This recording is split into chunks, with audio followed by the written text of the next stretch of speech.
ಎಷ್ಟೋ ಜನ ಹೇಳ್ತಿದ್ರಿ, ಅಯ್ಯೋ ಪಾಪಿಗಳ, ಆ ಮೂಕ ಪ್ರಾಣಿಗಳನ್ನ ಕೊಂದು ತಿಂತಿರಲ್ಲ, ನೀವು ಮನುಷ್ಯರು ರಾಕ್ಷಸರು ಅಂತ.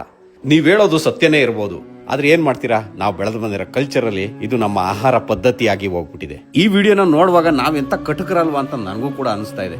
ಅಷ್ಟೆಲ್ಲ ಯಾಕೆ, ಊರಲ್ಲಿ ಜಾತ್ರೆಗೆ ಅಂತ ಮನೇಲಿ ಒಂದೊಂದು ಮೇಕೆನ ಬೆಳೆಸಿರ್ತೀವಿ. ಅದು ನಮ್ಮ ಕುಟುಂಬದಲ್ಲೇ ಒಬ್ಬ ಸದಸ್ಯನಾಗಿ ಬೆಳೆದಿರುತ್ತೆ. ಬೆಳಗ್ಗೆ ಎದ್ರೆ ನಮ್ಮ ಮಕ್ಕಳು ಅದ್ರ ಜೊತೆ ಆಟ ಆಡ್ತಾ ಇರ್ತವೆ. ಕೊನೆಗೆ ಒಂದಿನ ಈ ಜಾತ್ರೆ ದಿನ ಬಂದೇ ಬಿಡುತ್ತೆ ನೋಡಿ. ಇವತ್ತು ಬೆಳಗ್ಗೆ ಎದ್ದು ಅದರ ಮುಖ ನೋಡಿದ್ರೆ ಹೃದಯದಲ್ಲಿ ಏನೋ ಒಂಥರ ಜಲ್ ಅನ್ನತ್ತೆ.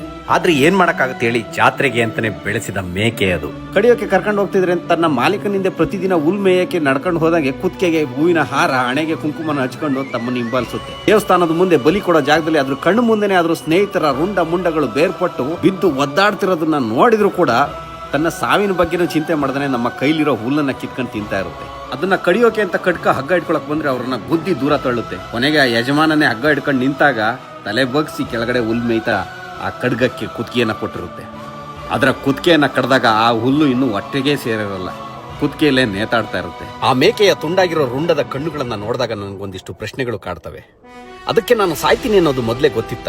ನನ್ನ ಯಜಮಾನನಿಗೆ ಅಂತಾನೆ ನನ್ನ ತಲೆ ಅಂತ ಅದು ನಿರ್ಧಾರ ಮಾಡಿತ್ತ? ಇಲ್ಲಿ ಸತ್ತಿದ್ದು ಮೇಕೆನೋ ಇಲ್ಲ ನಮ್ಮ ಮನುಷ್ಯತ್ವನ? ಪ್ರಾಣ ಕೊಟ್ಟು ಅದು ದೇವ್ರಾಯ್ತಾ? ಅದನ್ನ ಕೊಂದು ನಾವು ರಾಕ್ಷಸರಾದ್ವಾ ಅಂತ? ಹೌದು, ನಾವು ರಾಕ್ಷಸರೇ.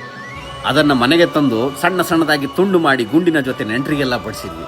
ಇದನ್ನೆಲ್ಲ ನೋಡಿದಾಗ ಮಾನವೀಯತೆ ಅನ್ನೋದು ನಮ್ಮೊಳಗೆ ಸತ್ತಿದೆ ಅನ್ನೋದು ಗೊತ್ತು. ಆದ್ರೆ ಏನ್ ಮಾಡ್ತೀರಾ ಹೇಳಿ, ನಾವು ಬೆಳೆದಿರೋಂಥ ಆಹಾರ ಪದ್ಧತಿನೇ ಅಂತದ್ದು. ನಮ್ಮ ಸಮಾಧಾನಕ್ಕೋಸ್ಕರ ಕೊಂದ ಪಾಪ ತಿಂದು ಪರಿಹಾರ ಅನ್ನೋ ಕಾನ್ಸೆಪ್ಟ್ ಅಲ್ಲಿ ನಾವು ಬದುಕ್ತಾ ಇದೀವಿ.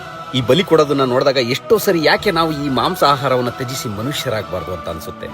ಆದ್ರೆ ಆ ವಿಚಾರಗಳು ಆ ಕ್ಷಣದಲ್ಲಿ ಅಲ್ಲಿ ಇರೋವರೆಗೂ ಮಾತ್ರ. ಮತ್ತೆ ಆ ಜಾಗದಿಂದ ಬಿಟ್ಟು ಬಂದು ನಮ್ಮ ವಾತಾವರಣದಲ್ಲಿ ಇನ್ವಾಲ್ವ್ ಆಗ್ತೀವೋ ಆಗ ಮತ್ತೆ ರಾಕ್ಷಸರಾಗಿ ಬದಲಾಗ್ತೀವಿ.